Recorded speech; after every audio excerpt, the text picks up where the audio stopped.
신약성경 야고보서 1장 9절에서 12절까지입니다.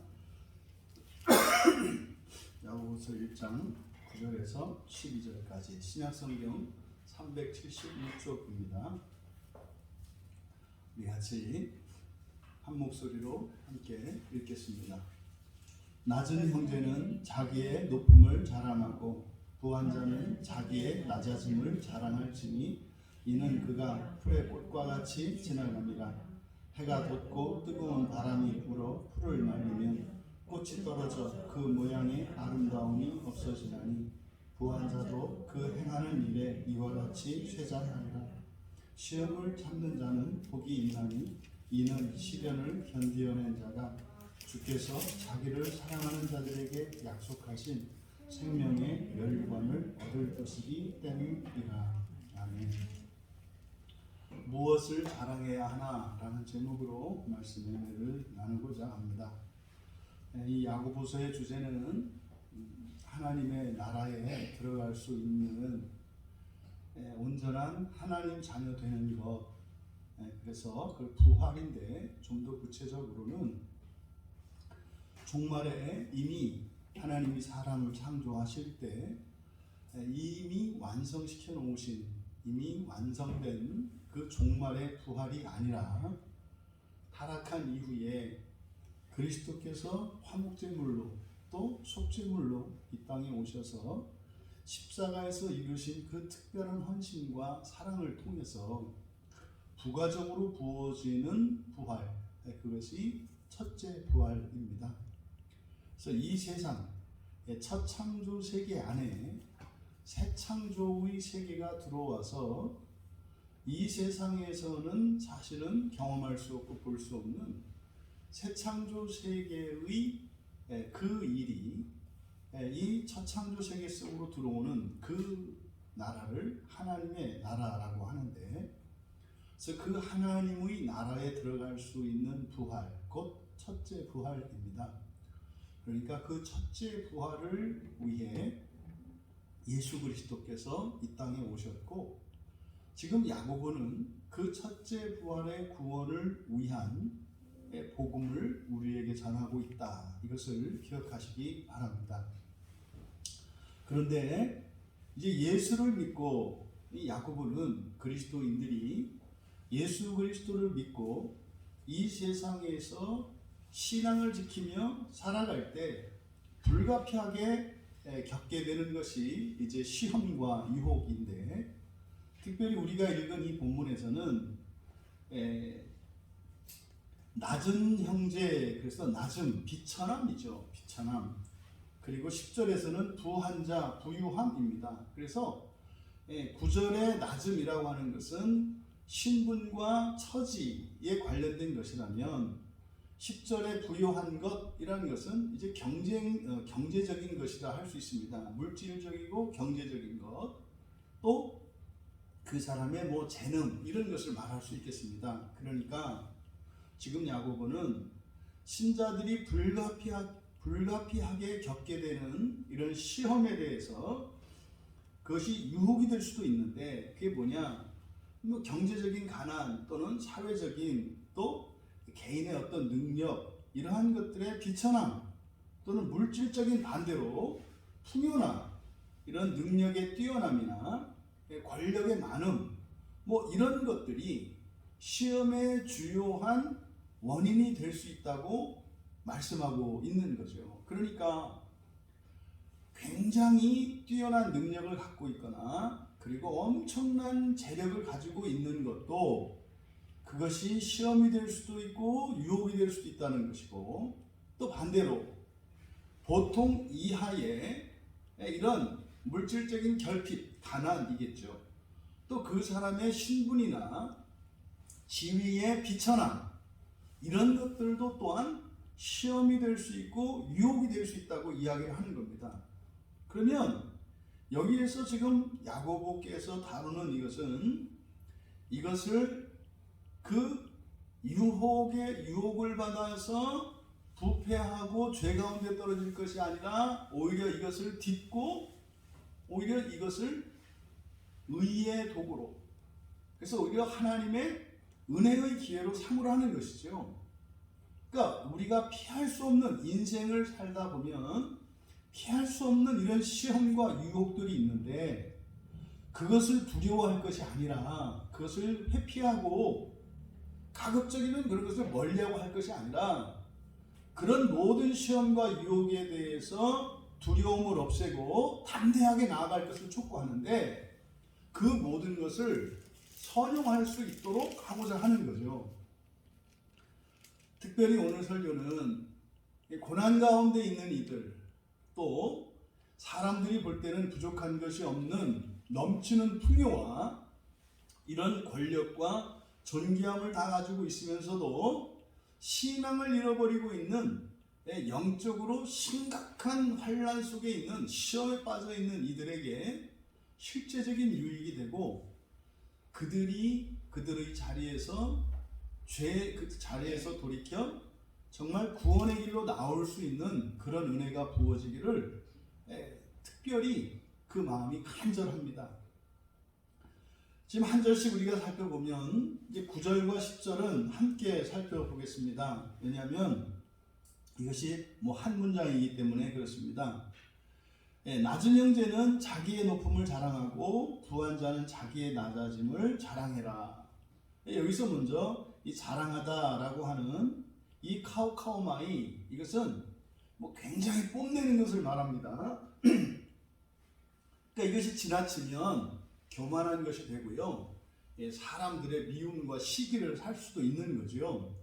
이 카우카우마이, 그래서 이 뽐내라고 하는, 자랑하라고 하는 이것은 이렇게 성경에서 자랑하라 라고 했을 때는 그것이 일체의 악이 되지 않고 선한 경우에 적극적으로 이렇게 얘기를 하는 거죠. 그러니까 자기 자신에게도 도움이 될 뿐만 아니라 다른 이들에게도 도움이 될 때 적극적으로 자랑하라, 이렇게 이야기를 합니다. 그런 거 아니겠습니까? 여러분이 다른 사람들이 모르는 굉장히 유익한 정보를 알게 되었어요. 그랬을 때 막 전파하지 않습니까? 이게 이제 자랑하는 것의 핵심이에요. 그래서 이렇게 자랑함으로써 자신이 누리는 행복과 기쁨과 영광을 드러낼 뿐만 아니라, 여기서 자랑하는 목적은 아직 그것을 알지 못하고 누리지 못하는 이들도 그 영광에, 그 기쁨에 참여할 수 있도록 하는 거죠. 사실은 우리가 복음을 전도할 때 이렇게 이 카우카우마이를 해야 되는 거죠. 복음을 전하는 사람이 자신이 이미 누리고 있는 이런 주체할 수 없는 기쁨, 행복, 영광, 이러한 것들을 가지고 여러분들이 복음을 자랑할 때 그것을 듣는 이들로 하여금 그 복음에 대하여 궁금하게 여기게 하고 또 그 복음에 대한 소망을 가지게 되죠. 바로 이 목적이 자랑하는 겁니다. 그런데 우리말 성경이 좀 이상합니다. 낮은 형제는 자기의 높음을 자랑하고, 여러분, 낮은 형제라고 했는데 여기서 낮다라고 하는 이 말은 타페이노스예요. 이게 지금 예수님을 설명할 때 쓰는 수식어거든요. 마태복음 11장 29절에서 예수님을 설명하실 때 난 마음이 온유하고 겸손하다 이렇게 말씀을 해요. 그때 겸손하다로 번역된 단어가 지금 여기에 낮은이라고 번역된 겁니다. 그래서 겸손한, 낮은 또는 비천한 이런 뜻입니다. 또 높음이라고 하는 것은 이게 이제 높이, 위 이런 의미인데요. 그러니까 상대어인 거죠. 낮은 것과 높은 것. 그러면 여기서 낮은 형제는 높음을 자랑하라 그랬을 때 이 낮은이라고 하는 이것은 앞서 말씀드린 것처럼 이것은 신분과 지위에 관련된다. 신분과 지위에 관련된다. 또 인간관계 안에서는 낮은 자리, 그래서 겸손의 자리 이렇게 되지 않겠습니까? 그런데 낮은 형제는 좀 낮은 거잖아요. 그런데 자기의 높음을 자랑하라 그랬어요. 그러면 지금 우리말 성경을 억지로 이것을 이해하려고 하다 보면 그런 뜻 아니겠습니까? 아무리 낮은 사람이라 하더라도 자기에게 뭐가 있다? 높은 게 뭔가가 있을 거다. 다른 사람들에게 없는 뭔가가 있을 거니까 그거를 자랑해라. 그런 게 뭐겠어요? 각자 하나님이 주신 은사가 있어서 저마다 특별한 은사가 있으니까 오히려 그것을 자랑하라. 여러분, 이게 말이 된다고 생각하십니까? 그러니까 지금 우리말 성경에 따르면 그런 식으로 이해를 해야만 되는데 그 의미 자체도 성경적이지 않아요. 뭐 자기에게 있는 무엇을 자랑하라니 이게 웬 말입니까? 그러니까 그런 거 아니에요? 막 난 지금 당장 돈 문제로 막 쪼들리고 있는데, 그래서 뭐 채권자가 있고 채무자가 있을 때 채무자는 낮은 형제, 낮은 신분이잖아요. 채권자는 높은 사람 아닙니까? 근데 돈이 없어서 지금 낮은 자리에 있어요. 근데 높음을 자랑해라. 네가 돈 많은 그 사람보다 더 예쁘지 않냐? 여러분, 그게 위로가 됩니까? 그 빚쟁이가 뭡니까? 이렇게 채주가 돈 갚으라고 막 이렇게 오는데 그랬을 때 속상해하거나 이렇게 하지 말고 네가 더 그 사람보다 더 똑똑하고 그 사람보다 더 잘났고 그러니까 목사할 때 그래요. 제가 비록 지금 빚져서 당신한테 이러고 있지만 사실 내가 당신보다 더 예쁘고 더 건강하고 더 낫잖아요. 뭐 이렇게 하라는 얘기입니까? 말도 안 되는 얘기죠.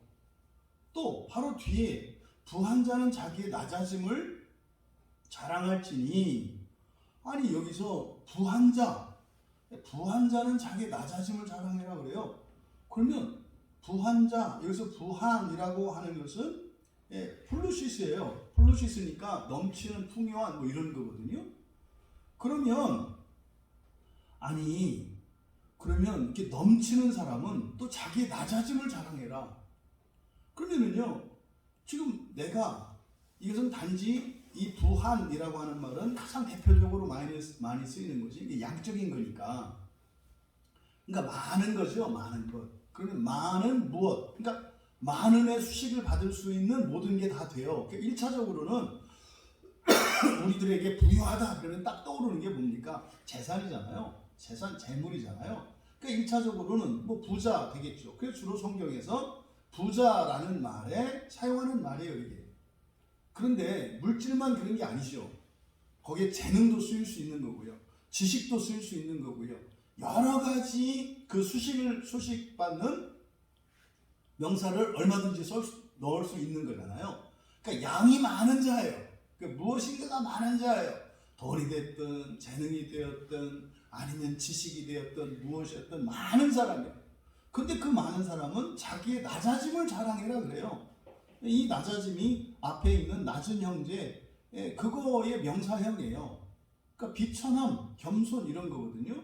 그러니까 이걸 지금 부한 자는 자기의 낮아짐을 자랑할지니, 그럼 우리가 생각할 때 그러면 말입니다. 부한 자가 1차적인 의미가 뭐 부자를 말하니까 돈이 많은 사람이니까, 부자는 자기의 낮아짐을 자랑해라. 그러니까 뭐요?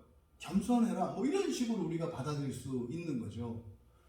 부자가 겸손해라. 뭐 또 일맥상통해요. 그냥 우리가 뭐 이해할 수 있잖아요. 부자면 교만해지기 쉬운데, 뭐 이렇게 더 겸손해라. 근데 사실상 가만히 생각해 보면은요, 이게 말이 맞지가 않아요. 억지로 이것을 우리가 풀어서 이해할 수는 있지만 이해가 잘 안 되는 말이다. 그런데요, 왜 이 문장이 이렇게 되어 있냐면 너무나 어이없는 거죠. 거기에 자기의라고 거기에 이제 밑줄을 치시든지 동그라미를 치세요. 자기의. 그러니까 낮은 형제는 자기의 높음을 자랑하고 부한 자는 자기의 낮아짐을 자랑해라. 지금 이 9절에서 10절 상반절에 있는 이 내용의 핵심은 뭐냐면 재산, 지식, 재능의 많고 적음. 또 반대로 그게 없는 사람들이 있을 거 아니에요. 그리고 그 사람의 신분의 높고 낮음, 이 모든 것을 말해요. 그러니까 이게 지금 가장 그리스도인들이 이 세상을 살면서 겪는 가장 기본적이고 일반적인 그 시험에 대해서 이렇게 요약하고 있는 거죠. 여러분이 왜 힘들어져요? 돈이 없거나 능력이 없거나 신분이 없거나 지위가 낮거나 뭐 이런 것 때문에. 그런데 또 반대로 그게 넘치는 것 때문에. 어떤 사람은 넘쳐서 시험에 들고요. 어떤 사람은 너무 없어서 시험에 들죠. 건강도 마찬가지예요. 지금 우리 주변에 심각할 정도로 이 건강 문제가 막 대두되고 있지 않아요?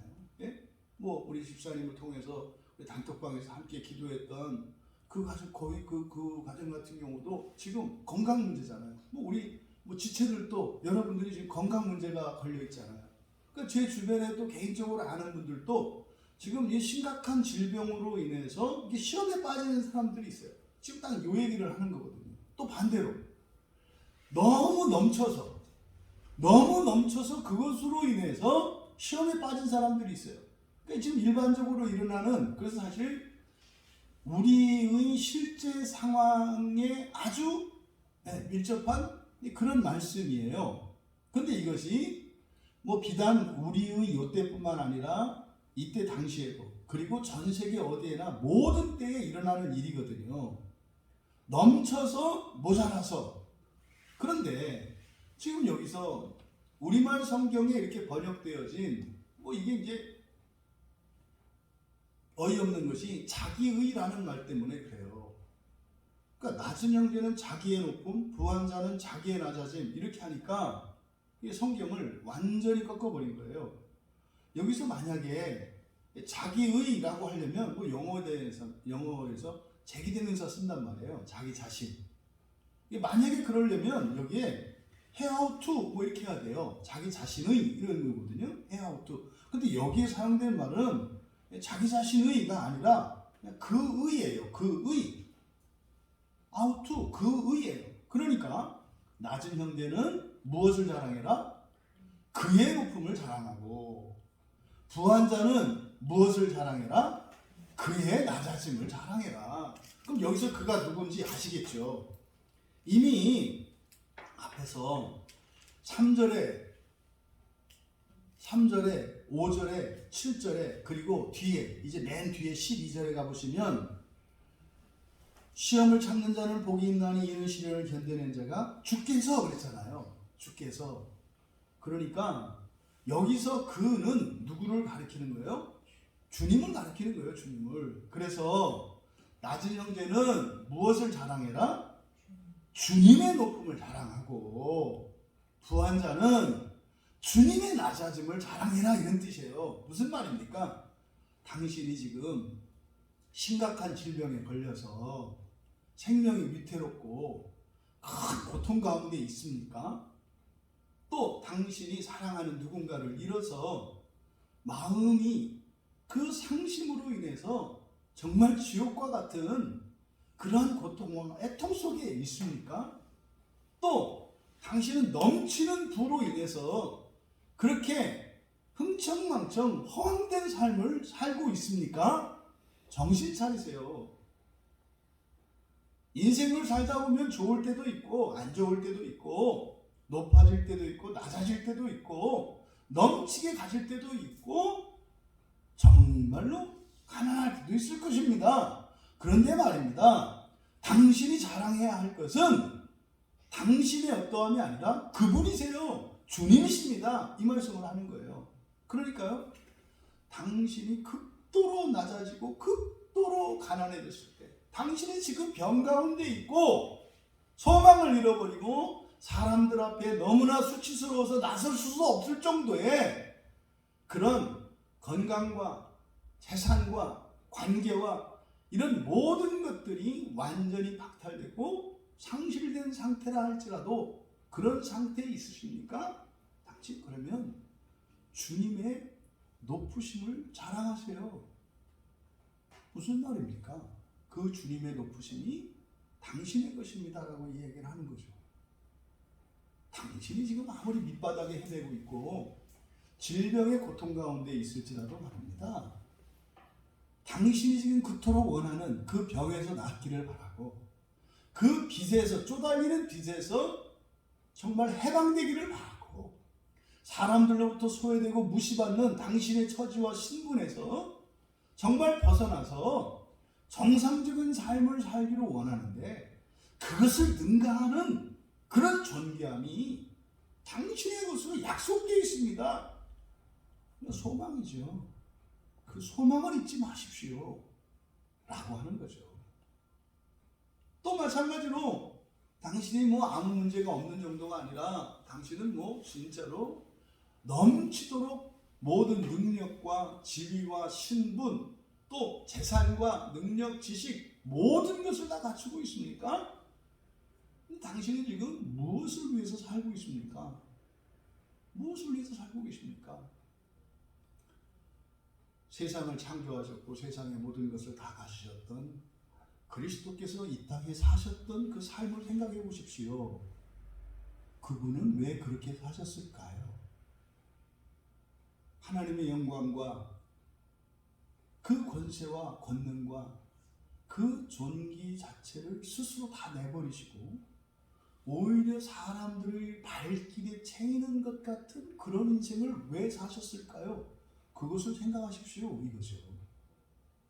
이게 지금 야고보께서, 예수님의 동생인 야고보께서 주시는 바로 이 말씀은 이 시대를 살아가는, 아니 이 세상을 살아가는 과거와 현재와 미래의 모든 신자들이 절대적으로 잊지 말아야 하는 일입니다.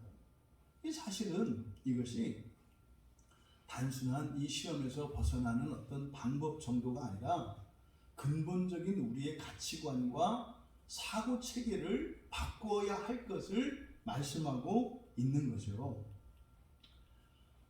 여기서 9절과 10절, 9절에는 낮은 형제 이렇게 되어 있고 10절에는 부한 자 이렇게 되어 있습니다만 10절도 그냥 부한 형제로 이해하셔야 돼요. 그러니까 전부 여기서 낮은 형제나 부한 형제나 둘 다 시험에 든 사람을 염두에 두고 이야기한다 그랬죠.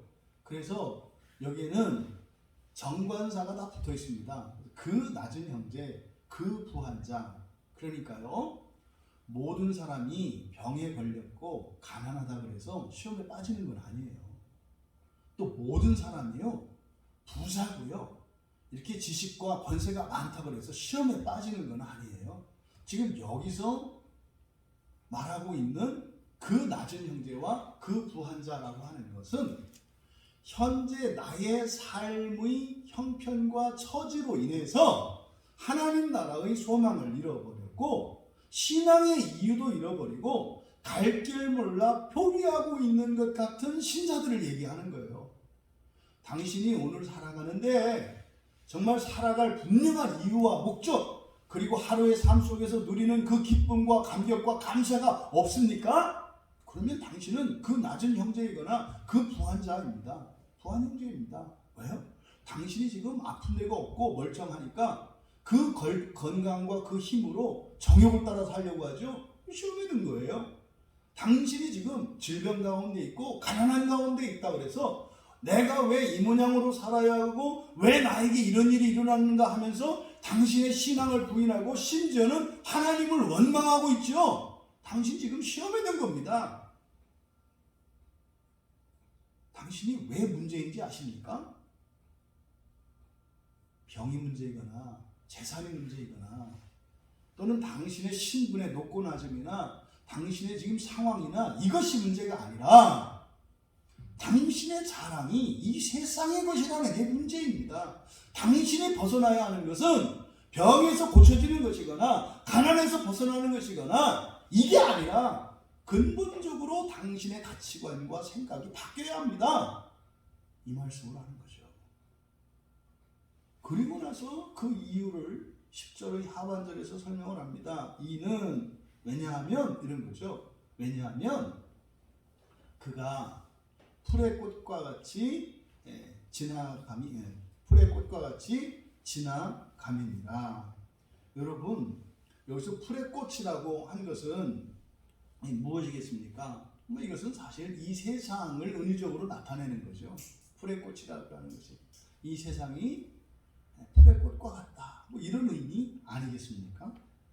그러니까요, 야고보는 이 풀의 꽃을 이 세상에 대한 은유로 사용한 거예요. 그러면 앞에서 이야기했던 높고 낮음, 그리고 부요함과 결핍, 가난함, 이런 것들이 이 세상의 정체예요. 이 세상에는 항상요, 넘치고 많은 게 있고 모자라고 이렇게 각박한 게 있어요. 또 이 세상에는요, 높은 게 있고 낮은 게 있어요. 이거는 이 세상을 살아가는 모든 사람에게 일어나는 일이에요. 그렇잖아요? 여러분 어렸을 적에 또 좀 더 성장하면서 항상 많고 적음이 계속 바뀌거든요. 계속 많고 적음이 바뀌어요. 갓난아기 때는 힘이 없죠. 지식도 없고 지혜도 없고 판단력도 없고 아무것도 없죠. 그래서 정말로 나약한 존재죠. 근데 점점점 육체가 자라면서 육체의 힘이 이제 커집니다. 그러면 이제 막 청년기가 되고 그러면은 이 육체의 힘이 막 넘쳐서 이제 혈기가 왕성해지잖아요. 그 힘을 주체할 수 없어서 그 힘을 악한 일에 쓰기도 하잖아요. 그렇게 하다가 시간 지나면 그 힘이 점점 나약해져서 정말로 인생의 마지막 때 되면은 밥 숟가락을 뜰 힘도 없어지는 이런 일들이 일어나요. 또 사람이 사회생활을 하다 보면요, 또 높은 자리에 있기도 하고 말입니다. 이거 높은 자리에 있던 사람이 감옥에 들어가는 죄수의 신분이 되기도 하잖아요. 뭐 이런 일이 일어나는 거예요. 이 관계 속에서도 내가 누군가의 상관의 지위에 있다가 때로는 그 사람은 밑으로 내려가는 일도 있고 이런 일이 다 일어나지 않습니까? 이 세상이라는 게 원래 그런 거예요. 그럼 이 세상에 속한 모든 것은 다 마찬가지예요. 근데 그것을 은유적으로 풀의 꽃이라고 했어요. 왜냐하면 극적이기 때문에 그래요. 화무 11호이다. 여러분 아름다운 꽃이라 한들 정말로 꽃을 보면은 그 허무가 느껴지잖아요. 활짝 펴서 말입니다. 그 아름다움의 빛을 막 나타낼 때 사람들이 정말 다가가서 만져보고 싶고 꺾고 싶고 하는 그런 꽃. 그런데 말입니다. 거기서 생명의 기운이 다하고 이제 시들해지고 갈색으로 변하고 그러면서 그것이 찐득거려지고 녹아지고 떨어질 때 얼마나 추합니까? 사실 사람의 시체가 그렇죠. 사람이 이렇게 아름다워 보이는 사람도 말입니다. 생명이 떠나고 나면 이 온몸이 축축해지고 말이에요. 이 몸에 있는 이 살에 있는 습기들이 나오면서 그러면서 이 안에서 이런 여러 가지 균들이나 이런 것들이 번식을 하면서 끈끈한 액체를 몸이 덮여요. 그러면서 이제 막 구더기가 끓고요. 막 썩어지기 시작합니다. 그런 거죠. 근데 그것을 가장 극적으로 짧은 기간에 이렇게 극적인 변화가 일어나는 것이 꽃이니까. 그래서 풀의 꽃을 이렇게 나타내는 것은 이것을 극대화하는 거죠. 변화를 극대화하기 위해서 풀의 꽃으로 설명한 것으로 보여요. 그러니까 우리들이 이 세상을 살아가면서 우리의 형편과 환경이 우리의 신분과 지위가 이렇게 저렇게 변하는 일들이 있을 것인데 그것에 우리가 큰 의미나 가치를 두지 마라. 그리스도인된 여러분은 그런 것에 휘둘릴 이유가 없고 그런 것은 너무나 가치 없는 겁니다. 이 얘기를 하는 거죠. 다 지나가는 거기 때문에. 뭐가 같지? 풀의 꽃과 같이. 그러면요, 당신들이 자랑할 수 있는 거 있지 않습니까? 영원한 거, 존귀한 거. 이 세상을 다 죽어도 단 한 사람에게도 줄 수 없는 그거, 그게 구원이고 그것이 바로 하나님 자녀 되는 거잖아요.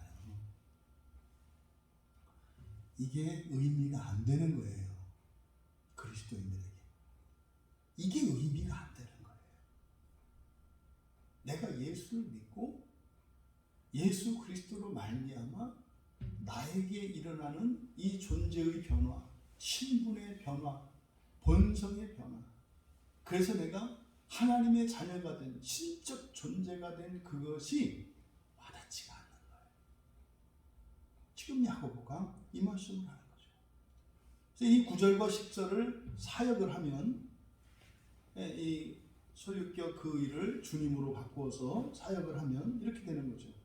그 낮은 형제는 주님의 높음을 자랑하고 그 부한 형제도 주님의 낮아지심으로 자랑하라. 왜냐하면 풀의 꽃은 지나갈 것이기 때문이다. 여러분의 마음속에 이런 절망과 낙담과 또 이런 슬픔과 정말 이런 미움과 두려움과 외로움과 온갖 것들이 여러분의 마음속에서 여러분에게 주신 그 기쁨과 행복을 다 잠식해서 정말로 시커먼 어둠과 같이 멍든 가슴이 되어 있다면 당신이 시험에 들어있는 것인데, 그 시험의 문제는 당신의 처지나 환경에 있지 않다는 거예요. 재산, 건강, 신분, 관계, 상황, 이런 것이 당신의 그 고통과 불행의 원인이 아니라는 것을 말씀하고 있는 거예요. 뭐예요? 정작 자기가 자랑할 만한 그것은 이 세상으로서는 감히 가질 수 없는 것인데, 그 가치를 모르고 있기 때문에 자신의 인생이 마치 갑자기 자기 인생 속에 갑작스럽게 불행이 찾아오는 것처럼, 큰 슬픔이 찾아온 것처럼 그렇게 착각을 한다는 거예요. 환경은 우리가 통제할 수가 없어요. 왜요? 그거는 굉장히 오묘한 고차방정식이거든요. 이 함수관계가 너무나 복잡해요. 왜요? 누군가의 고난을 통해서 누가 살아나거든요. 어느 한 사람의 이유 없는 고통과 이런 고난을 통해서 한 가정과 가문과 교회가 살아나기도 해요. 그러니까요, 신자들이 개인적으로 겪는 그 쾌, 불쾌, 그리고 선악, 이것의 보편적인 가치를 우리가 정확하게 이야기할 수가 없어요. 여러분, 한 가정이 어떻게 꾸려집니까? 가정 안에서 누군가가 밖에 나가서 수고하고, 그래서 노동을 통해서 재화를 벌어들이니까 그 재화를 가지고 우리가 일상을 유지할 수 있는 거 아니에요. 그럼 그 한 사람이 나가서 일하고 고생하고 마음 상하고 하는 일이 악한 겁니까? 아니잖아요. 누군가의 희생과 헌신으로 이 가정의 평화와 안전이 유지가 되잖아요.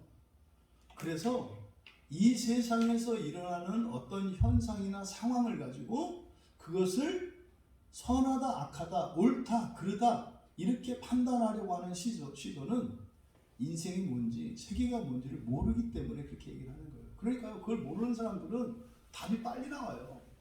저건 나쁘다, 저건 좋다. 이게 단순하게. 여러분, 그런 게 아니라니까요. 지금 야고보께서 하시고자 하는 그 말씀이 여러분들에게, 우리 모두에게 깨달아지기를 바라고, 그렇지 하고 정말 마음속으로 아멘이 될 수 있기를 바랍니다. 정말 헛된 것들, 풀의 꽃과 같이 다 지나가는 그런 것들에게 우리가 목매고 있어서 이런 상황의 변화에 의해서 우리의 행복과 불행이 결정된다면 여러분들은 마귀의 밥이에요. 근데요, 우리 주님이 나의 자랑이 되고 나의 목적이 되고 나의 이유가 된다면 절대로 그런 것에 흔들리지 않고 오히려 이러한 시험이, 이러한 유혹이 더 큰 영광으로 나아갈 수 있는 특별한 은혜의 기회가 될 수 있다는 거죠. 여러분, 그래서 인생의 목적과 가치관이 예수 그리스도를 닮는 것이 되어야 합니다. 그리고 여러분이 사는 이유가 그것 하나예요. 그리고 여러분 삶 속에서 일어나는 이런 환경과 생활의 변화, 사람들의 관계 속에서의 사랑과 미움과 다툼과 평화와 화해와 이런 일들은 하나의 목적을 위해서 일어나는 거예요. 예수 그리스도를 닮기 위해서. 예수 그리스도를 닮는다는 게 훌륭한 사람이 되라 이 얘기가 아니라는 거죠. 그렇죠? 이걸로 착각해서 예수 그리스도 닮은 사람 이렇게 이해를 하니까 이게 문제가 되는 거예요. 되는 듯 하다가 되돌이퍼지는 거예요. 여러분, 예수 그리스도를 닮은 사람이나 석가모니 닮은 사람이나 성인군자 닮은 사람이나 뭐가 달라요? 그러니까 맨날 교회 안에서도 나오는 게 무슨 아프리카에 가서 뭘 해서 어떻게 살았느니, 저 캄보디아에서 뭘 어떻게 살았느니, 누가 뭘 해서 헌신하고 희생을 했느니, 뭐 어쨌느니, 누가 장기를 떼어줘서 몇 명을 살렸느니, 야 감동이다.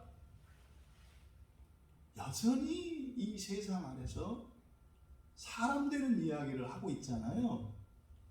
예수 그리스도를 닮는다는 것은 훌륭한 사람 되라는 이야기가 아니라니까요. 하나님의 아들이신 예수 그리스도니까 하나님 아들 닮는 것, 하나님 아들 되는 것이라니까요. 여러분이 기뻐하고 바라고 좋아하는 일들도 그 목적에 기여합니다. 여러분들이 싫어하고 기피하고 정말 불행이라고 생각하는 그런 환경과 그런 사건들도 그 일에 기여합니다. 제가 당장 목숨이 경각에 달려서 또 제가 지금 엄청난 육체적인, 심리적인, 영적인 고통 중에 있다 할지라도 또 반대로 저에게 어마어마한 명예와 영광과 부와 권세가 주어졌다 할지라도 이 모든 것들은 가치 중립적이에요. 이것이 그 목적에 기여하느냐 기여하지 않느냐에 의해서 그것이 선하냐 악하냐가 결정이 된다는 말이에요. 그러니까 내가 어떤 상황에 있느냐가 중요한 게 아니라 지금 현재 내가 처해 있는 그 상황에서 과연 유일한 목적, 궁극적인 목적, 하나님의 아들 되는 그 목적을 위하여 현재의 상황 속에서 어떻게 나아가야 할 것인가를 생각하고 있는가? 그러면 선한 상황이에요. 집이 부도나고 건강을 잃어버리고 불치병에 걸려서 고칠 수 없는 상황이라도 지금 이 상황을 통해서 하나님의 아들이신 예수 그리스도를 닮아가는 그 목적을 위해서 하나님께도 그 의지하고 그동안 내가 병을 얻기 이전에 가졌던 내가 기뻐하고 내가 즐거워했던 것이 참으로 얼마나 하찮은 것들이었으며 정말 지나가 버리는 풀의 꽃과 같은 것에 얽매이고 살았던 것을 깨닫고 오히려 하나님 나의 건강을 가져가시고 나에게 이 치명적인 질병을 주셔서 내가 정신 차리고 인생을 살아가는 이유가 내가 신앙생활을 했던 이유가 당신을 닮기 위한 것임을 깨닫게 하여 주셔서 감사합니다. 이렇게 가야 된다 이 말이에요. 여러분 이것을 방법론으로 받아들이시면 안 된다 이 말이에요. 그러면은요 어떤 일이 일어날까요? 거기에서 하나님의 구원의 일들이 반드시 일어나요. 병이 고쳐지든지 아니면 당신이 병을 얻기 이전보다 병을 가지고 있는데 더 건강하게 더 기쁘게 살 수 있든지 반드시 구원의 일이 일어나요. 병이 고쳐지는 것만 구원이 일어나는 게 아니에요. 병을 가지고도 병이 없을 때보다 더 건강하게 살 수 있다는 것을 왜 안 믿으십니까? 왜 우리가 생각하는 방식으로만 마치 내가 건강하면 뭐 이렇게 더 잘 살 수 있고 뭐 그렇다고 생각을 하십니까? 그렇지 않아요. 그렇지 않아요, 여러분. 하나님의 구원을 사람의 이성 안에서 가두어서 그걸 하려고 하지 마라. 오히려 연약한 자를 들어 강한 자보다 더 강하게 하는 사건들을 성경에서 여러분들이 많이 보시잖아요. 아니 다윗이 말입니다. 대장부가 되고 장수가 되어서 골리앗과 맞부닥뜨리게 하지 않으시고 그 어린 나이 때 왜 맞닥뜨리게 했겠어요? 여러분이 다윗과 골리앗의 이야기를 읽으면 되게 은혜롭게 생각하시거든요. 다윗, 골리앗 앞에 선 다윗이 뭡니까? 여러분이 병들었을 때고요. 여러분이 가지고 있던 재산을 다 날렸을 때고요. 여러분들이 가지고 있던 지위와 신분을 다 잊어버렸을 때가 다윗이에요. 다윗은 어떤 사람이 아니에요. 여러분이 힘세고 지혜 있고 용맹할 때가 아니라 어린아이 다윗이라고 할 때는 여러분이 가진 재능과 능력과 건강과 힘과 모든 것을 상실한 상태라니까요. 오히려 하나님이 함께 하시면 그것으로 강할 때 할 수 없었던 것을 하나님이 하신다는 것을 왜 믿지 않느냐 이 말이에요. 기독교인들이 얼마나 자기의 힘을 의지하는지 몰라요. 얼마나 자기 생각을 의지하는지 몰라요. 내가 사람들로부터 비난을 당하고 놀림을 당하고 무시를 당하고 그것이 하나님의 강함을 나타낼 수 있는 이유라는 걸 왜 모르냐 이 말이에요.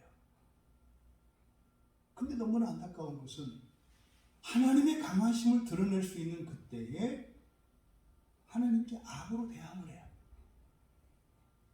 하나님을 하여금 그 사람을 하나님의 영광의 도구로 사용할 수 없도록 자기 자신이 방해한다 이 말이에요.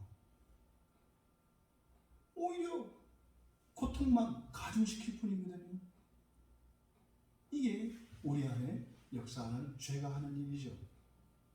이 야고보의 이 가르침이 정말 고난 가운데 있는 정말 하나님의 구원이 필요한 이들에게 하나님의 생명의 말씀으로 전해 줄 수 있기를 바랍니다.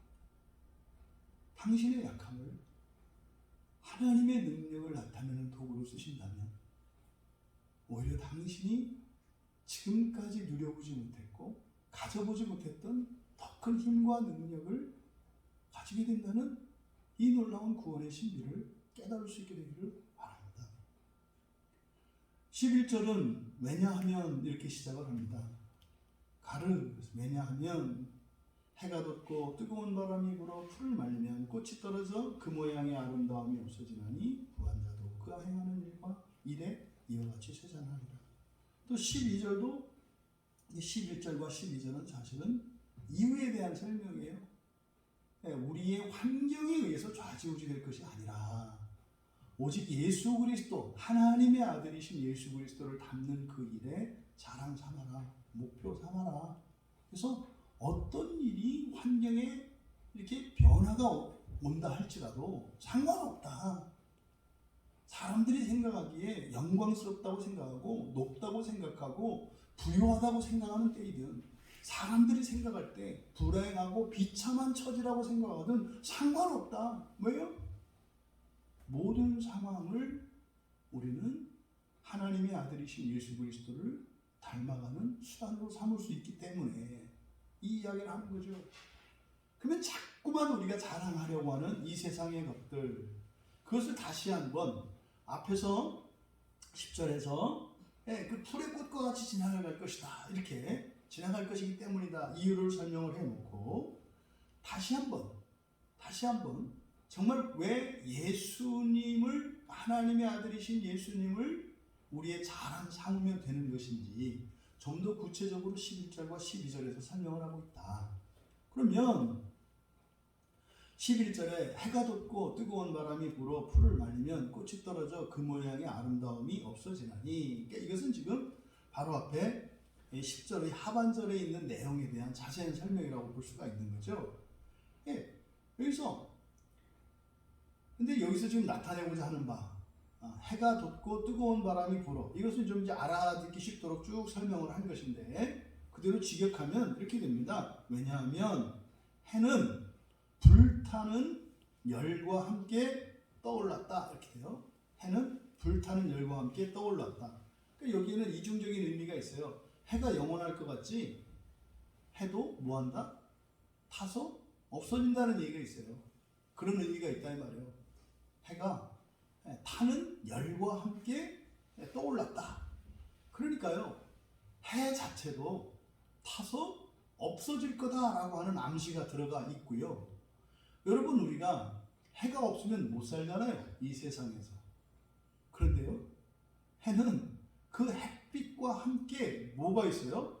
불타는 열이 있대요. 그러니까요, 이 세상이 태워질 것에 대한 암시가 또 들어가 있어요.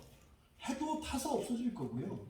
그래서 이 해를 통해서 주시는 암시, 이 세상 자체가 뭐한다? 다 타서 없어질 거다. 언젠간 사라질 거다라고 하는 암시가 있어요. 그리고 어떻게 해요? 그것이 어떻게 한다? 풀을 말렸다. 그럼 요 앞에도 알잖아요. 풀이 어떻게 피어났어요? 해 때문에 피어났거든요. 햇빛이 햇빛을 받고 풀이 싹이 나고 돋아서 꽃을 폈어요. 그런데 그 해가 동시에 어떻게 해요? 그거를 말려버려요. 해가 꽃을 피웠거든요.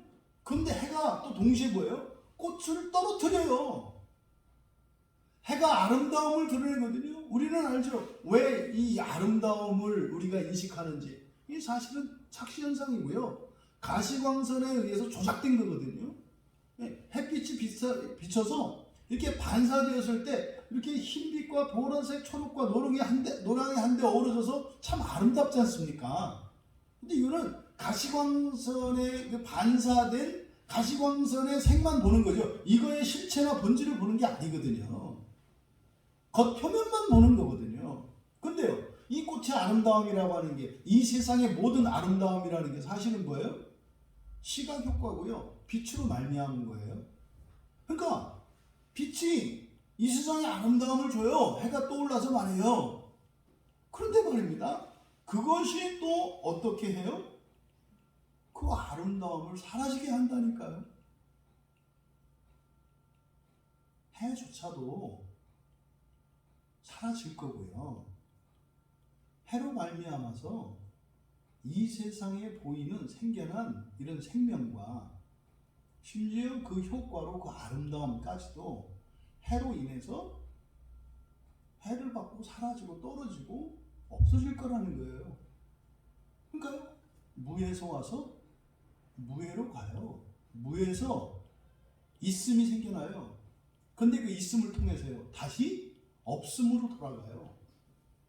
이게 불교에서 얘기하는 공술의 공수거예요. 그러니까 딱 맞잖아요. 공술의 공수거가. 그러니까 불교도들이 왜 공술의 공수거를 얘기할 수밖에 없어요? 부활을 모르기 때문이에요. 그럼 여러분들은 그리스도인, 기독교 신자라고 이야기하고, 저기 뭐 석가모니의 가르침을 따르고 그렇게 하는 것은 불교 신자에서 이교라고 얘기를 하거든요. 이교라고 얘기를 해요. 심지어는 그래서 뭐 우상 해가지고서 뭐 마녀 취급하고, 뭐 그 말도 안 되는 몰상식한 짓을 하는 그런 이상한 그리스도인들도 있잖아요. 절해가지고 뭐 불상에 목을 쳐버리고 말이죠 하는. 아니 그 문화재를 왜 그렇게 훼손해요? 돌덩이일 뿐인데. 결국은요, 정신세계나 가치관이 똑같아요. 말은 이교 하는데 그게 뭐니까? 패거리 아닙니까? 너희들은 절 패거리, 우린 교회 패거리 이거잖아. 아니 이 생각이 안 바뀌었는데 그 사람이 절에 있느냐 교회에 있느냐가 무슨 상관이냐니까요. 똑같죠? 아니 교회에 있는 사람들도 그리스도인들도 병 걸리면 하나님 원망해요. 어쩜 이럴 수 있냐고 한다니까요. 절에는요, 절에 있는 사람들은 최소한 그걸 알아요. 인생이 원래 그래. 그러니까 잊고 살아. 교회는요, 아니야, 어떻게 해서든지 막을 수 있어. 되찾을 수 있어. 굉장히 탐욕적이고 세속적이잖아요. 훨씬 더 교회 사람들이, 기독교인들이 오늘날 훨씬 더 탐욕적이고 훨씬 더 세속적이에요. 불교도들보다. 그러니까 불교도들이 그리스도인들을 보면은요, 아래로 보이는 거예요. 왜요? 세상의 근본 이치도 몰라요. 공술의 공수거도 몰라요.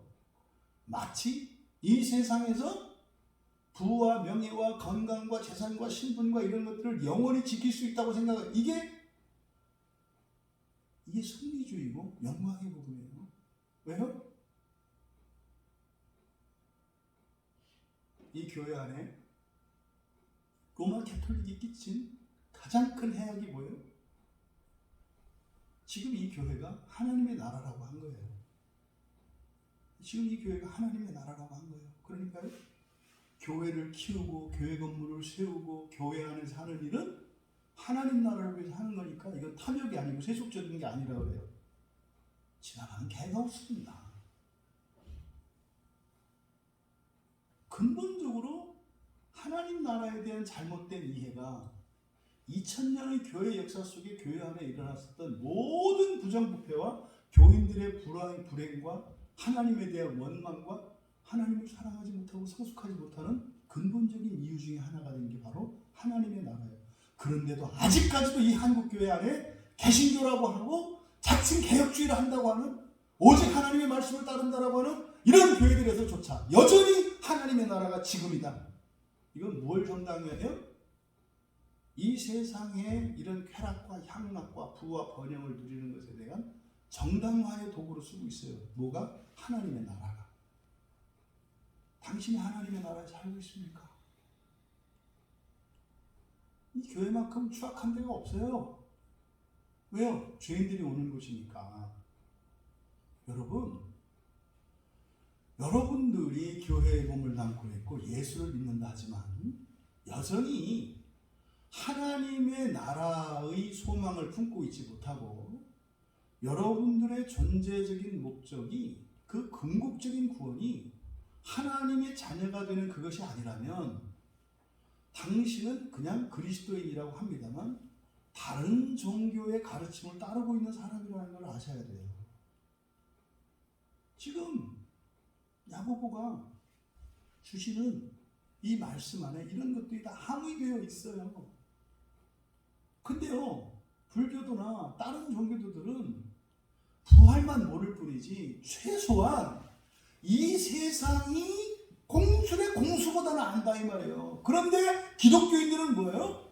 공술의 공수가 하지 않을 수 있다고 하는 말도 안 되는 착각을 가지고 살아간다 이 말이에요. 그러니까요, 미련한 자들이 되어버렸어요. 세상의 지혜를 뛰어넘는 자들이 세상의 미련한 자보다 더 미련한 자가 되었어요. 왜요? 교회가 그렇게 만들었다니까요. 왜 여러분들이 일이 뜻대로 안 되면 신앙생활에서 게을리하고 물러섭니까? 아무 도움 안 되거든요. 심리적으로도 도움 안 되고, 영적으로도 안 되고, 현실적으로 안 되거든요. 세상 사람들은요, 안 나가던 절도 나가는 거예요. 불교도 또 그런다니까요. 안 가던 점집도 찾아간다니까요. 근데 이상하게 교회 안에 그런 일이 일어나요. 왜 그래요? 이게 영적인 문제겠습니다. 교회 자체가 시험에 들어있는 거죠. 그러니까 지금 야고보가 이야기하는, 말씀하시는 이 내용이 우리들 개인에게도, 그리고 특별한 상황에 처해 있는, 시험에 들어있는 개인에게도 적용되지만 사실은 우리 모두가 여기에서 자유로울 수 없고, 심지어는 교회 전체가 해당되는 말씀이거든요. 여러분, 우리들이 자랑해야 할 것은요, 바울 사도가 고린도전서 1장 31절에서 그러죠. 주 안에서 자랑하라 그래요. 주 안에서. 기록된 바, 자랑하는 자는 주 안에서 자랑하라. 여러분이 인생이 풀리고 좀 잘 되더라도 여러분이 자랑할 것이 뭐예요? 여러분이 그 첫째 부활에 참여할 수 있게 된 거고, 하나님의 아들이신 예수 그리스도를 닮아가고 있는 거, 그것이 자랑인 거예요. 그러면은요, 교회 안에 있는 모든 교인들이 똑같이 자랑하지 않겠습니까? 그러니까 이구동성으로 한 말을 한단 말이에요, 전부. 교회 안에 있는 부요한 자나 낮아진 자나 똑같은 걸 자랑한다니까요. 그러니까 교회 안에 차별이 없는 거예요. 가치관이 같으니까. 그리고요, 이런 형편과 상황이 닿으려다 해서 우월감을 느끼거나 열등감을 가지는 게 아니라 그것을 가지고 참된 목적으로 해서 살아가고 있는가 그렇지 않은가가 여러분의 판단의 기준이 되셔야 되는 거예요. 아, 저 사람은 고난을 가지고 정말 궁극의 목적을 향하여 구원을 이루고 살고 있구나. 또 어떤 사람은 부요함으로 그렇게 살고 있구나. 어떤 사람은 고난을 가지고 그렇게 살지 못하고 있구나. 부요함을 가지고 그렇게 살고 있지 못하겠구나. 이렇게 판단을 하는 거예요. 보면 알잖아요.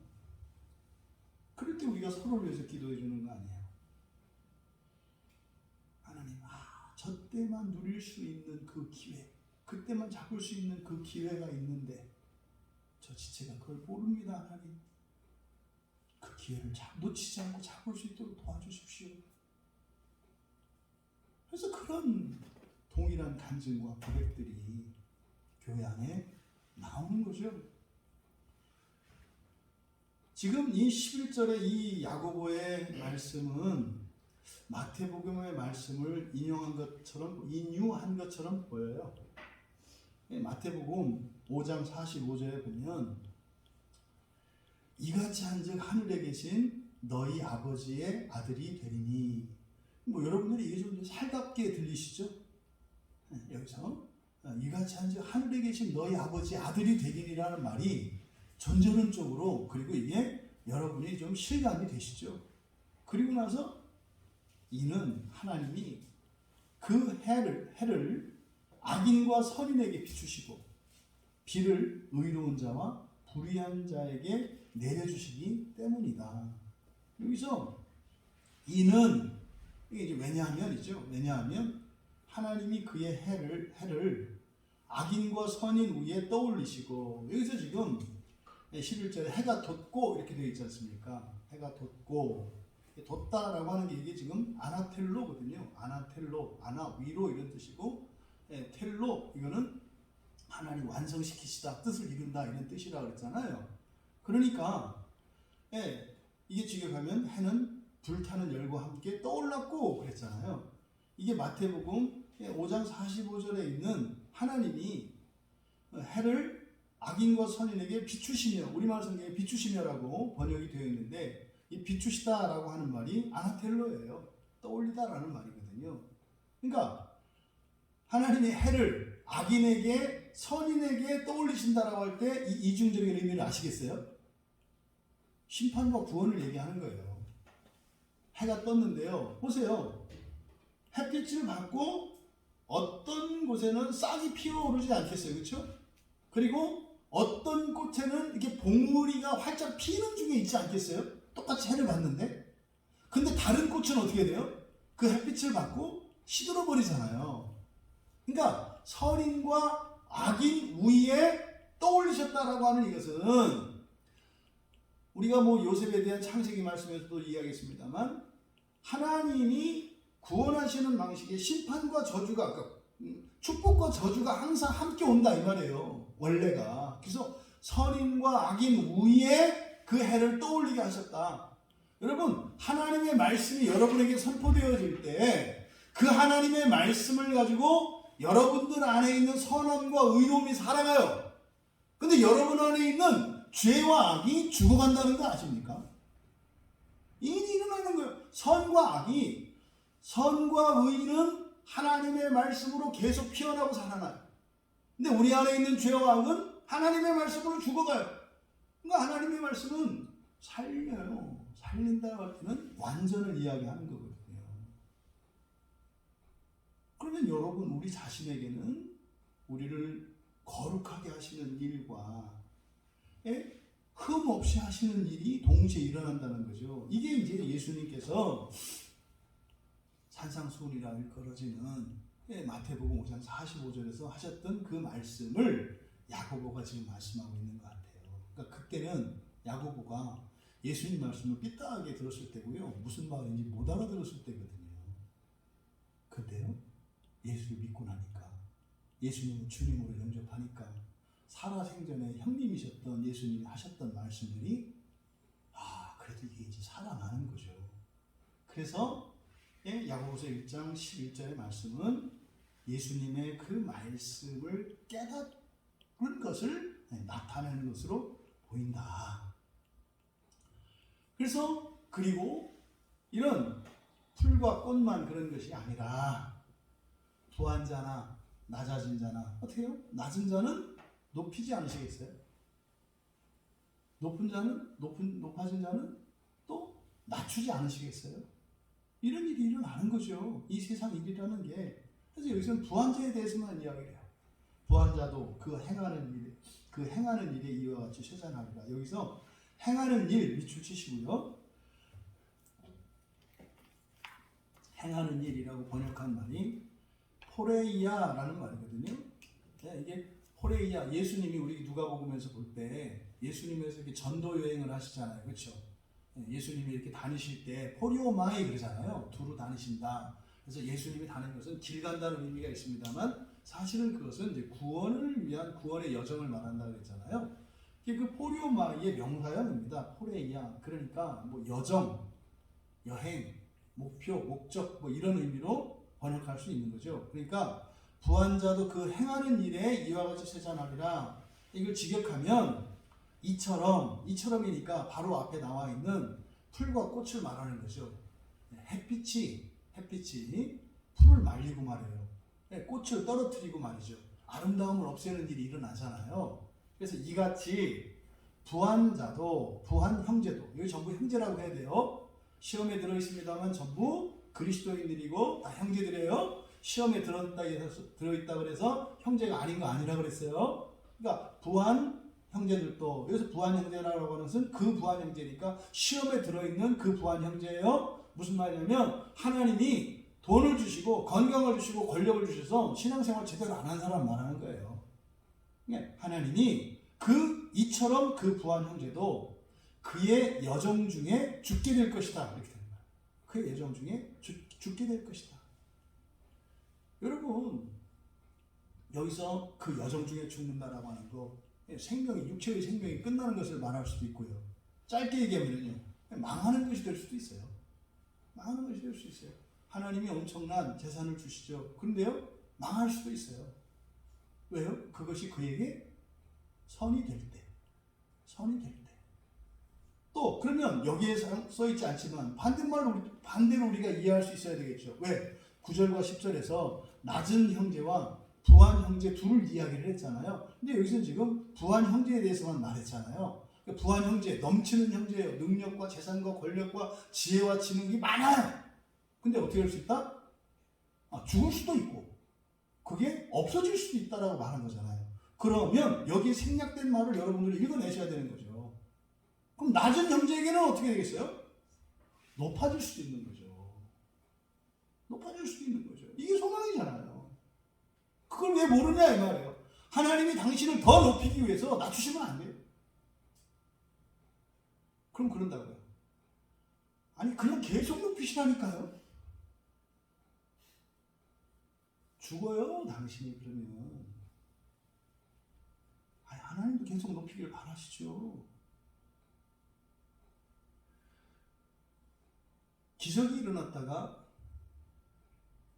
또다시 죽는 거 아십니까? 하나님의 기적으로 구원의 은혜를 경험했어요. 똑같은 죄를 반복하는 거 아십니까? 하나님의 구원의 은혜를 경험하셨습니까? 일시적으로 당신의 삶에 고난과 환난이 찾아와도 주님에 대한 믿음을 잃어버리지 마세요. 여러분이 그리스도인 된 이상 여러분의 삶 속에 가난과 결핍, 질병이 찾아온다면 더 높이시기 위한 것을 잊지 마시란 말이에요. 그러니까 지금 여기 생략되어 있는 이것을 여러분이 읽어낼 수 있어야 한다. 부한자가 죽을 수 있으면요 낮은 자는 높아질 수 있다는 사실을 여러분들이 읽어내셔라.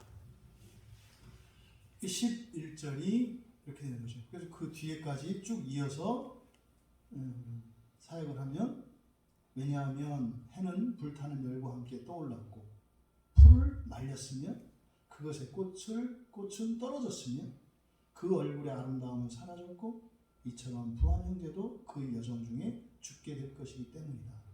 지금 이걸 여러분들이 2배로 늘려서 읽어야 된다고 했어요. 앞에서 풀이 마르고 꽃이 떨어지고 그러면요 풀이 살아나고 꽃이 맺히고 아름다움이 사라지고는 아름답게 되고 같이 읽어내야 된다고 했어요. 또 부한 형제가 이랬다 그러면 낮은 형제는 그 여정 중에 높아질 것이며 이것을 함께 읽어내셔야 된다 이 말이에요. 이 야고보서의 특징이 그렇다 했잖아요. 함축이 시와 같이 그래서 이게 산문이 아니라 운문처럼 되어 있다니까요. 그래서 이런 상징과 은유 이런 함축된 용어들을 쓰고 있기 때문에 여러분들이 읽으면 그만큼 사실은 더 재밌고 더 감동을 주죠. 그래서 근데 그걸 읽어내지 못하면 단조롭죠. 이 세상에 어떤 사람이든지 하나님께서 구원을 이루어 가시는 과정이라는 것을 잊지 말고 높아지든지 낮아지든지 부하게 되든지 가난하게 되든지 그것이 나를 구원하시는 하나님의 구원의 과정인 것에 기뻐하고 만족하며 그것을 자랑 삼아라. 그러니까요. 망해도 좋고요. 흥해도 좋은 거라니까요. 그리스도인이. 이게 마귀가 제일 두려워하는 거예요.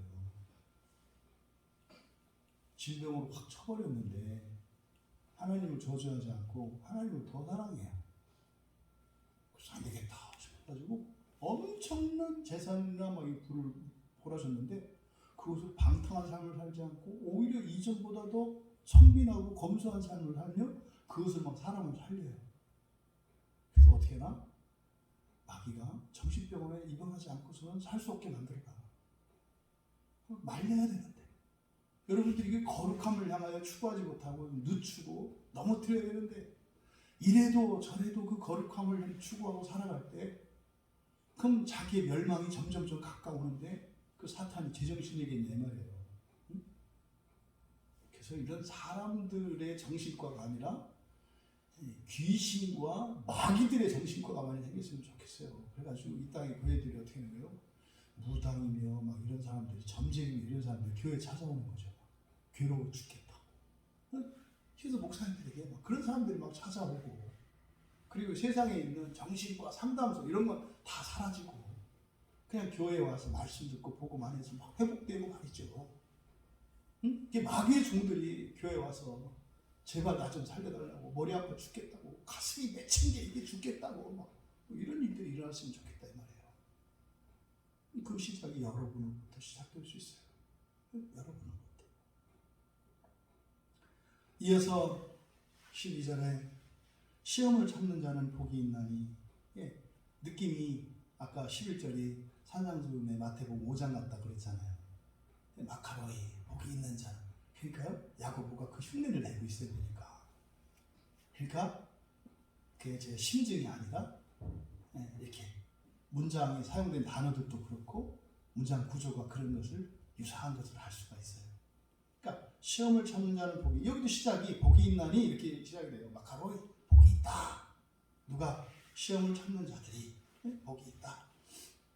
그런데 여기서 마찬가지로 지금 단어를 좀 여러분들이 정리하셔야 돼요.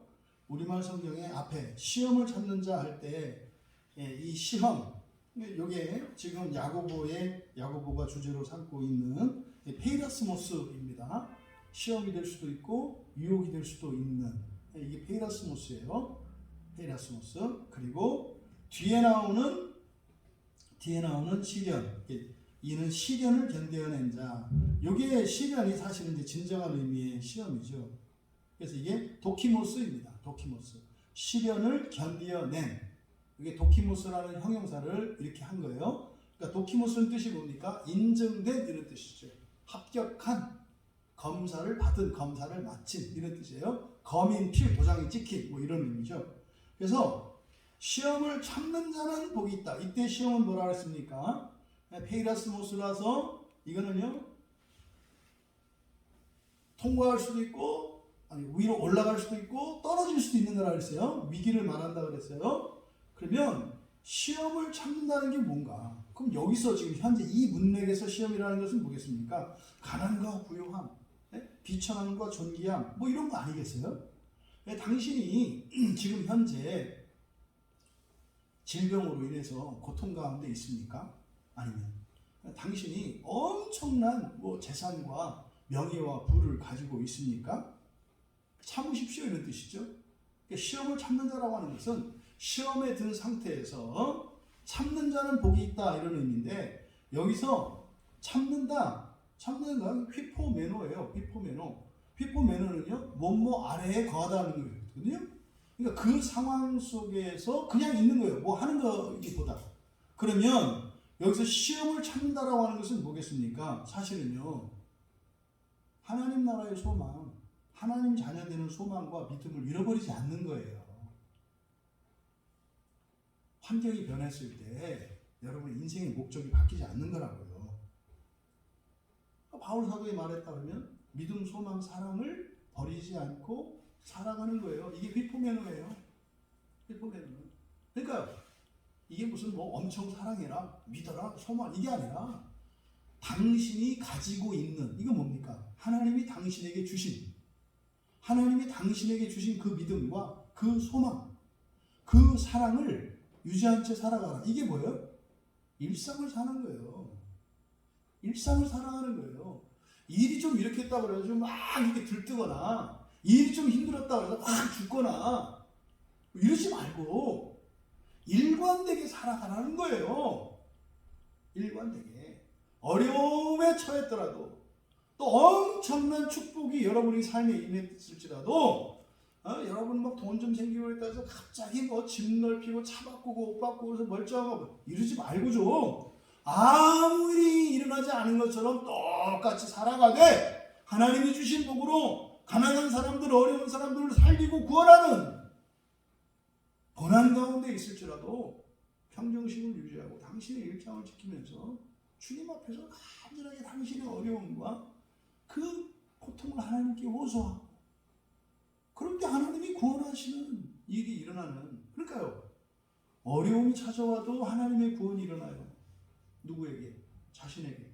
왜? 그게 극복이 되니까. 그리고 내가 그 고난 속에서 흘리는 눈물과 땀과 피는 뭐라 그랬어요? 그거 하나도 안 버린다. 하나님이 그걸 가지고 가셔서 스스로 회개할 수 없고 예수를 믿을 수 없는 이들을 살리는 일에 쓰신다.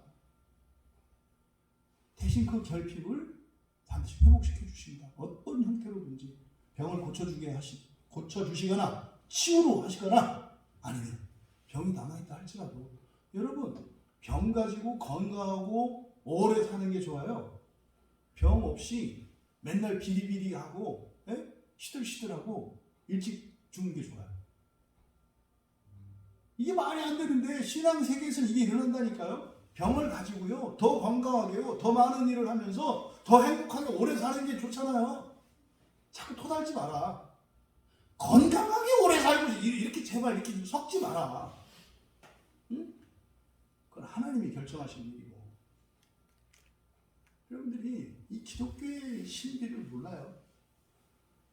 그래서 시험을 견딘다는 것은 다른 게 아니다. 일상을 지키는 거다. 일상. 그래서요 아니 집사님 이렇게 항상 그냥 그렇게 당신 뭐 주변에 뭐 어려운 일도 없고 뭐 좋은 일도 없어? 아이고 예수님 따라 살아가는 게 좋은 거고 그런 거지. 또 그 길을 따라가다 보면 어려움도 있고 그런 거지. 이런 고백이 모두에게 나오는 거죠. 이게 시험을 견딘다는 참는다는 의미예요. 다른 게 아니라. 여기는 각자의 분량이 있어요. 각자의 분량이. 이렇게 시험을 참는 자는 복이 있다. 네. 이 복은 뭡니까? 하나님 나라의 복이라고 그랬죠. 네. 산상수훈에서 복이 있는 자는 할 때 그 복은 바로 구약의 바라크의 복이고 그렇죠? 마카이로스 이 복은 하나님 나라의 복이라 했어요. 하나님 나라의 복은 이 세상은 없고 이런 게 아니라 그랬죠? 포함된 거예요. 포함된 거. 이 세상만의 복이 있어요. 근데 하나님 나라의 복은 하나님 나라와 이 세상을 포괄하고 있는 거죠.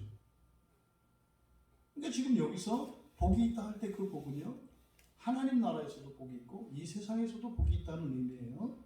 그런데 뒤에 있는 내용을 보니까 그 복이 뭡니까? 복이 뭐예요? 생명의 면류관이잖아요. 생명의 면류관이 복이잖아요. 그런데 시험을 참는 자, 그러니까 그런 높아 비참함이나 또는 부요함으로 인해서 시험에 든 사람이 그 상황에서 다시 신앙을 회복하고 신앙을 따라 하나님 나라의 소망과 하나님 자녀되는 소망, 그 믿음을 가지고 그리고 사랑하면서 살아간다면 그게 시험을 견뎌낸 거죠. 왜요? 통과한 거예요. 그러면 통과한 거라고. 통과한 거. 통과한 거죠. 그러면 어떻다? 생명의 면류관을 받는데 원래 생명의 면류관은 누구에게 약속된 거다? 자기를 사랑하는 자들에게 약속된 거예요. 그러니까 시험을 참으면서 시련을 견뎌내는 자들이 누구예요? 하나님을, 예수님을 사랑하는 자들인 거죠. 여러분이 감정적으로 이렇게 막 주님 사랑해요, 이게 아니에요. 주님을 사랑은 그게 아니라니까요. 여러분이 막 찬양하고 말로 고백하고 기도하면서 사랑해, 이게 그게 아니다라고 할 수는 없어요. 그게 다가 아니에요. 주님을 사랑하는 전제가 뭐예요? 하나님 나라의 소망과 믿음을 버리지 않는 게 전제되어 있는 거예요.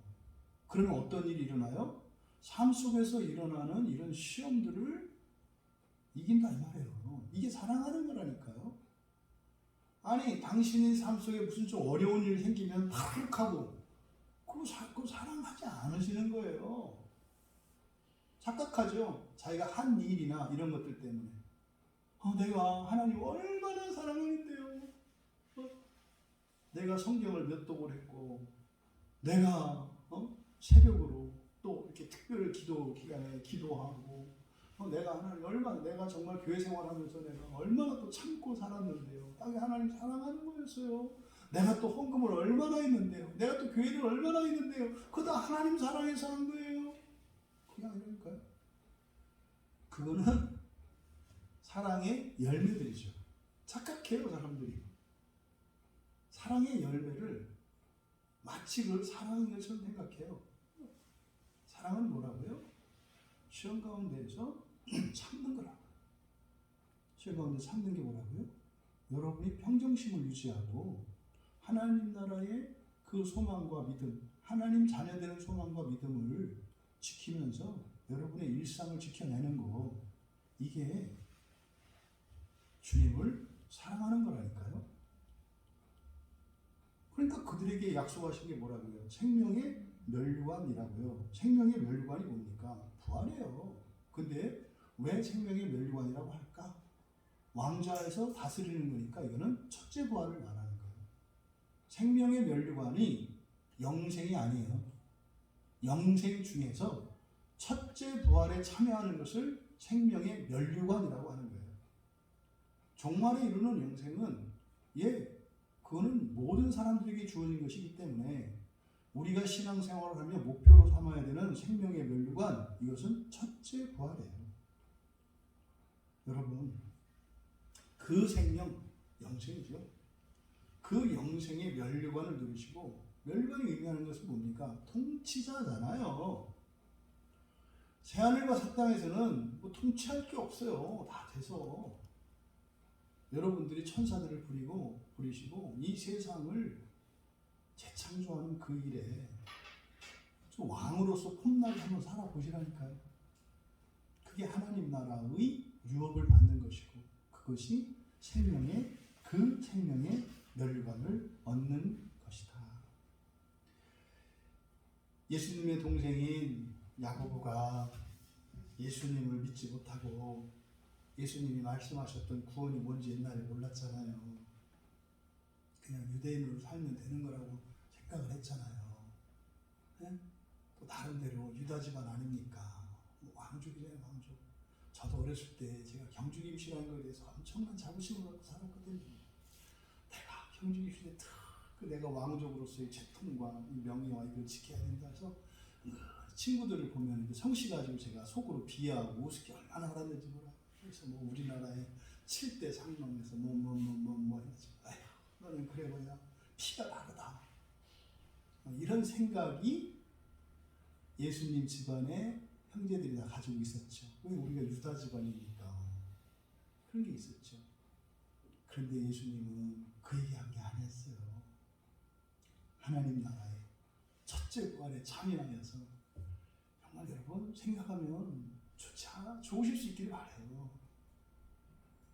말도 안 되는 얘기 같지만 여러분들이 그 하나님 나라의 첫째 부활로 참여해서 우주의 어느 한 끝을 맡아서 여러분들이 어떤 분들은 은하계를 맡는 뜻을 깨끗하고 어떤 분들은 어느 별 하나를 맡으시겠지만 거기에 여러분들이 그 배웠던 창세기 1장에 있었던 그거를 다 청사진 삼아가지고 첫째 날, 둘째 날 그 하나님이 하셨던 걸 여러분이 다 하면서 흉내낼 때, 근데 그게 쫙 될 때 얼마나 좋겠어요. 얼마나 좋겠어요. 응? 여러분들이 운전을 못하던 사람이 운전을 배워서 차를 타고 나가면요, 세상을 다 얻은 것 같거든요. 어디든지 갈 수 있을 것 같거든요. 근데 좀 있으면 알죠. 기름 떨어지면 못 간다. 하지만 그때는 여러분 어떤 제약도 없고요, 한계도 없어요. 그래서 그 소망이 여러분의 자랑 되시기를 바라고, 여러분의 인생에 일어난 모든 일들은 그 일에 기여할 때 의미가 있고 가치 있는 것이다. 그래서 환경이 어떠한 변화, 나의 신분, 나의 재산, 건강, 그 자체가 의미 있고 가치 있는 것이 아니라 그것을 하나님 나라의 소망을 위하여, 하나님의 자녀되는 그 소망을 위하여 믿음으로 신앙을 지키며 하나님의 은혜 안에서 살아가는 것임을 기억하시기 바랍니다. 여러분이 현재 어떠한 괴로움을 겪고 계십니까? 어떤 고난과 환난 속에서 나아갈 길을 알지 못하고 정말 그리스도 예수를 처음 만나실 때 그 벅찬 감동과 감격, 그 기쁨과 감사가 사라졌습니까? 여러분, 목표를 잃으신 거예요. 여러분의 가치관이 잘못되어 있는 거예요. 그저 하나님이 사랑으로 이 땅에 오셔서 여러분이 아플 때 병이나 고쳐주고, 가난할 때 돈이나 주고, 여러분이 외로울 때 친구나 되어주는, 그거는 하나님이 굳이 오지 않으셔도 얼마든지 이미 다 마련된 것들이에요. 하나님이 사람으로 오셨던 목적은 그것이 아니라 당신을 하나님 만드셔서 하나님들이 사는 하나님의 나라로 여러분을 인도하시기 위하여, 그리고 여러분들을 통해서 우리의 조상인 아담에 의해서 망가져버린 창조세계 전체를 완전히 회복시키는 그 일에 직접 여러분들이 권세와 권능으로 천사를 부리시며 참여할 수 있는 기회를 주시기 위한 것임을 기억하시고, 한날 한날에 일어나는 모든 사건들과 여러분들의 모든 생각들이 그 하나의 목표를 향하여 그렇게 어떤 상황 속에서도 자랑하며 살아갈 수 있는 우리 모두가 되시기를 주님의 이름으로 축원합니다. 우리 말씀의 은혜를 생각하며 기도합니다. 우리 먼저 그렇게 기도합시다. 하나님, 우리가 무엇을 자랑해야 하는지, 이것은 사실 우리가 만족하고 기쁘고 행복한 이유인 거죠. 하나님, 우리가 무엇을 자랑해야 하는지, 그래서 무엇 때문에 기쁘고 감사하고 행복해야 되는지 깨닫게 하여 주시고, 특별히 이 시간, 이 나라에, 또 우리 주변에 여러 가지 인생의 환난과 고난을 만나서 경제적인 이유가 되었던, 육체적인 이유가 되었던, 신체적이고 정신적인 것이 되었던, 아니면 영적인 것이 되었던, 또는 관계적인 것이 되었던, 가정적인 것이든 사회적인 것이든, 하나님이 고난 중에 신앙이 흔들리고 있는, 정말 우리를 구원하신 그 구원의 가치와 의미와 감격을 잃어버린, 시험에 빠져있는 이 땅의 모든 형제 자매들, 하나님, 이 참된 구원의 그 복음으로 구원하여 주십시오. 벗어나게 해주시고 회복되게 하시고, 그래서 그 이후에 치유의 일도 일어나고 오히려 없이도 더 잘 살 수 있는 하나님의 구원을 경험하게 하옵소서. 우리 같이 기도합니다.